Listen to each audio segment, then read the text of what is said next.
Olá, está começando mais um Viver Ciência. Aqui você conhece em detalhes as pesquisas desenvolvidas no programa de pós-graduação da Universidade Federal de Goiás. Um programa de computador que ajude pesquisadores de diversas áreas a analisar reações biomoleculares induzidas por excitações eletrônicas. Este é o principal objetivo do programa BARI, que está sendo desenvolvido em pesquisa coordenada pelo Fred Fernandes Guimarães, que é professor do Instituto de Química da Universidade Federal de Goiás. Ele está aqui no estúdio para falar sobre a pesquisa junto com Maxwell Severo da Costa, que também é integrante do grupo. Sejam bem-vindos. Tudo bom, Bruno? Obrigado. Seja bem-vindo. Obrigado por ter aceitado o nosso convite. Obrigado a você por nos dar essa oportunidade de estarmos aqui apresentando a pesquisa que nós desenvolvemos em nosso grupo no Instituto de Química. Estudo de reações biomoleculares induzidas por excitações eletrônicas discriminadas na energia. Esse é o nome da pesquisa que você vai conhecer a partir de agora. O objetivo da nossa pesquisa é tentar encontrar dissociações em sistemas biomoleculares e, no caso aqui, nós estamos falando atualmente especificamente de aminoácidos nos quais a gente produz algumas excitações eletrônicas, ou seja, a gente pega um elétron que está na molécula e coloca esse elétron que está no nível menor de energia no nível mais excitado de energia. Essas excitações, às vezes, elas induzem apenas vibrações nas moléculas. E, em alguns casos, dependendo da excitação, isso pode levar a uma quebra da ligação e formação de novas moléculas. Quando existe a quebra dessa ligação, se a molécula estiver em um meio, dependendo do meio que essa molécula esteja, ela pode atacar uma molécula do solvente e criar uma nova espécie. No momento agora, nós só estamos no início dos estudos, né, que são estudos, na verdade, computacionais, eles não são experimentais, porque os estudos teóricos computacionais, eles nos permitem ver as moléculas tempo a tempo, ou calcular a dinâmica de formação e a possibilidade de formação dessas moléculas. A pesquisa utiliza programas de computador para observar o comportamento das moléculas quando entram em contato com a radiação. Um dos nossos programas que é utilizado, que é o BORI, ele trabalha com reações de moléculas induzidas por raio laser.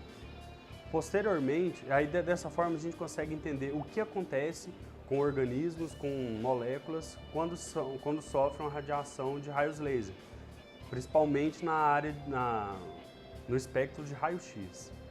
Então, com o melhoramento de computadores e das máquinas e do próprio programa, no futuro a gente vai conseguir ver o que acontece com tecidos, com células, com organismos vivos quando sofrem uma radiação, o que acontece com esses organismos quando há incidência de uma radiação de raio-x, por exemplo. A química básica é um estudo preliminar que dá suporte para novas descobertas na medicina e na farmacologia, por exemplo. Também resultado que a gente pode obter desses nossos estudos preliminares é que para sintetizar novas drogas, por exemplo, para remédios, às vezes o custo para produzir tal substância é muito alto.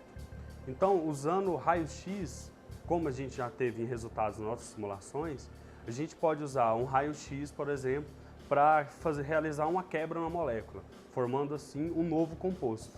Dessa forma, ia diminuir muito o custo de medicamentos, por exemplo, e podendo ajudar a facilitar a cura de determinadas doenças. Bem, a partir de agora a gente vai começar o nosso bate-papo aqui no estúdio. Eu começo perguntando, professor, como é a sensação de iniciar uma pesquisa que tem como perspectiva de que seus resultados práticos sejam conhecidos do grande público daqui a muitos anos? Bem, em geral, pesquisas de ciência básica, que nós chamamos de ciência básica, elas nunca chegam ao grande público num curto tempo. Como eu sempre trabalhei com pesquisa básica, desde a época que eu era um aluno de graduação, que eu fiz iniciação científica, depois eu fiz mestrado e doutorado e sempre estive nessa área, então para mim é bem natural. Em ciência básica isso é uma coisa normal. O que a gente procura é desenvolver novos conhecimentos que num futuro mais distante podem ser transformados em tecnologias no dia a dia ou no nosso cotidiano. E como é, por exemplo, associar no projeto química e computação? Como é que elas andam juntas? A computação entrou na química juntamente com a parte de teoria. Então, hoje, na maioria, nos grandes grupos, o que nós temos são grupos de química teórica e computacional, porque é a aplicação de diversos programas. Hoje existem diversos ótimos programas para fazer cálculos que a gente chama de cálculos de estrutura eletrônica, que foram desenvolvidos na década de 60 e 70. E então a química se apropriou disso e a física também, e é onde que hoje nós conseguimos fazer os cálculos, que eles são muito complicados.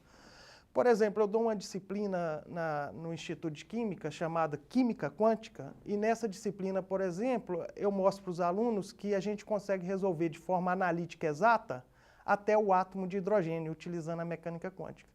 À medida que eu tenho mais de 2 corpos, um átomo de hidrogênio, eu tenho um próton e um elétron, e se eu tiver mais de 2 corpos, ou seja, um próton e 2 elétrons, que seria o segundo átomo, o átomo de hélio, eu já não consigo ter soluções analíticas do ponto de vista que eu não consigo resolver mais no papel.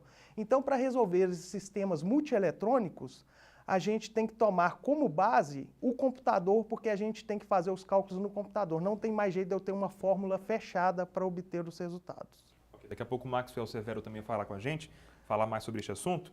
Participe do nosso programa, envie uma mensagem para o nosso e-mail, Twitter ou Facebook e acesse a nossa página na internet.